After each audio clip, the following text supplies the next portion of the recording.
Okay, so you got hurt and you want to make a claim against the person who hurt you.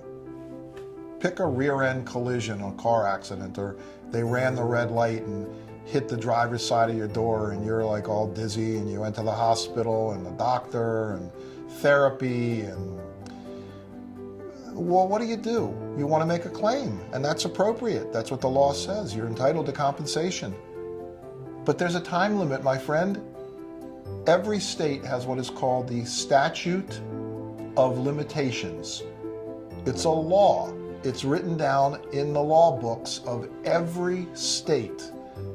And I'm just going to refer to it as a time limit. And why is there a time limit? Well, tell me something. How would you feel if I said that, when I was in third grade, my third grade teacher hit me and now I can no longer, in my whole life, I can no longer hear in my right ear because of my third grade teacher. Now okay, you guessed, right? I'm a little older than you probably thought, but that was more than 50 years ago. Would it be fair now to make a claim against my third grade teacher 50 years later? Of course not. So every state has made a decision on how long you have to file your claim. And if you don't do it within that time limit, you're out of here, baby. No money, no ticky, no laundry. You just are gone. So Virginia, locally here, is 2 years. Maryland and Washington, D.C., it's 3 years. But don't wait until the last minute.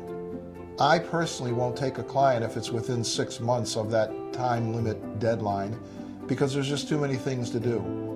Go to an attorney. Doesn't cost anything. Attorneys will be happy to talk to you and explain your rights and explain the time limit.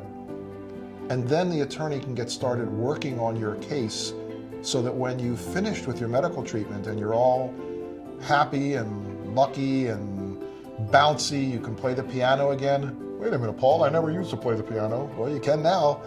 Play volleyball again, do all the things you want to do, right? You're better. Now it's appropriate to try and resolve your case and get you fair and reasonable and complete compensation.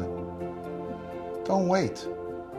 There's no harm in making that phone call because, again, the attorney's not going to charge you for that phone call to answer questions and to give you some guidance.